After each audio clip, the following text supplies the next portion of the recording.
I don't know about you, but there's one thing on TV that really gets my brain excited. No, it's not the chase. No, it's not the coin drop game. No, that something is F1. There's just something about a couple of cars going quickly in a circle with more than one side that makes me want to tune in every week and watch those 5 red lights go out at the start of every race. Like, for real, I have no idea why watching Lance Stroll bounce over a curb in Monaco gets me more hyped up than tuning into my daily dose of quality entertainment. But seriously though, F1 is really fucking cool. So let me give you the rundown on what it's all about. So the art of driving a death box on wheels against your other colleagues was first thought of in 1895 by some French gentlemen to test reliability from town to town, and also for car brands to promote their revolutionary machinery. Or croquet, really weird and really dangerous. Here we have the Avis ring, which was literally just 2 straights and 2 bank corners on a German motorway. Next we have the circuit called the Pescara circuit, which looks like a B-2 bomber plane, and then we have Baku, which in all honesty isn't that weird, but does go through a castle. In 1922, rules were made with cars being separated by size and weight, and in 1933, the Monaco Grand Prix was the first to use a qualifying system the day before to decide the grid. In 1947, the FIA, which previously were the people who regulate the first rules in racing, thought up a mighty plan and announced that Formula 1 would happen in 1950 by forming multiple Grand Prix around the world into events that would actually mean something, where a big prize was available at the end of it. And drivers would win a fucking bucket if they won a race. Like, for real, I could literally just pull up to a Screwfix, pick a fucking bucket off the shelf, and I would have the same shit that Giuseppe Farina got in 1950 for winning the first ever F1 race. Anyway, enough with the history of racing and gold buckets. Now we're into the F1 era, and it's time to jump 70 years to now. F1 consists of 20 drivers, 10 teams, all with different levels of success. There is Ferrari, the prancing horse, the red car, and then there is Haas, the red H. There are 3 teams that have never changed throughout F1's history. Ferrari since 1950, McLaren since 1966. Good morning, Glenn! And Williams since 1977. Oh yeah, and I guess Haas because they only joined in 2016. But then you go to the other teams, and some of them have had about 50 identity crises in their time.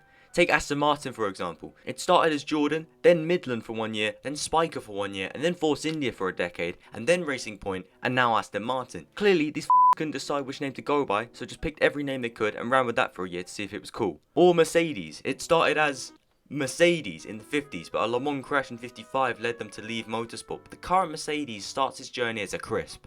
Tyrrell, then BAR 28 years later, then Honda for 2 years, Braun GP for 1 year, where they actually won a championship, and then Mercedes until right now. Am I still with you?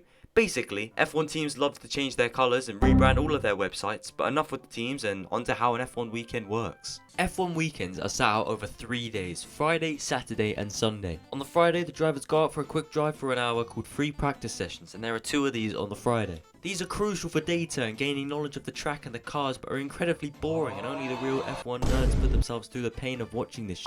These sessions don't mean anything for points or anything, but the exciting parts start on Saturday, after another free practice session in the morning. In the afternoon, the drivers compete in qualifying, which actually counts for something as it determines the starting order of the race the next day. The 20 drivers all have one aim: get in car, be the fastest. There are 3 qualifying sessions. In Q1, the quickest 15 drivers who have set the fastest laps go through, while the bottom 5 are eliminated and killed. I'm obviously joking, but still, if you are in this bottom 5, chances are you're not a very good driver. In Q2, the same rules apply. Go fast and don't be in the bottom 5. Finish from 11th to 15th and you will be eliminated and sent to the pit that is the media, where the drivers have to resist the temptation to punch the interview in the face as they attempt to blame everyone but themselves for their bad performance. But now we're into the main attraction, Q3, where first place actually counts. Finish quickest out of the last 10 and you will be starting at the front of the pack for the race on Sunday. Finish 10th and you will be starting in 10th place on the grid for Sunday. As a reward for getting pole position, you don't get points and you don't get a free pole for your efforts. Instead, you get a fucking tyre. But after you finish smiling at the interviewers,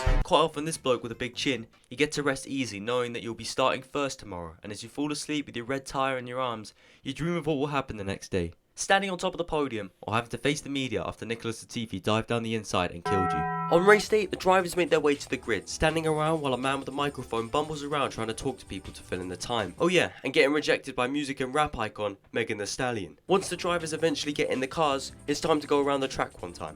This is the formation lap and is mainly so drivers can warm up tyres, but for some it's a playthrough of what corner they're going to cut when the race gets going. But now it's time for the race. 5 black lights slowly turn into red, and once they all turn on and then go out, it's time to set off. Lap 1 is usually the hot point of any race, as it's prime time for someone to have a massive crash. And talking about those, yeah, this is probably the reason why you clicked on this video, because some of these are fucking huge. But before we get into the crashes, why the is there a road car on the track? Well, it's the safety car, and it's there to slow the field down while the marshals clear up the debris or get rid of the abandoned car that's stopped on the track. A VSC or virtual safety car is not a car at all, but it allows for the drivers to slow down without the safety car having to come out by having the drivers follow a certain speed throughout the lap. Now let me run you through some examples of some big old crashes. Here we have Fernando Alonso trying to go around Esteban Gutierrez, but he brakes very early for the corner while Alonso doesn't think he's going to be a massive pussy, which leads to this fucking massive shunt. That crash was measured at 46 G, which is not grams, it's G's. This crash was just a baby compared to one you're probably very aware of. Grosjean hit this barrier in Bahrain, which was measured at 67 G's. Add on top of that a massive fire, and it's remarkable that he got away with minor burns on his hands. But now time for some smaller hits in terms of F1. It was on the thumbnail, and you're probably wondering what the f is happening here. How the f has he ended up there? Well, look, it's Esteban Gutierrez again, and he simply got clipped by Pastor Maldonado as good old Pastor left the pits and Esteban was going around the corner. Here's another one. Essentially, what's going on here is that Fernando Alonso nearly gets decapitated.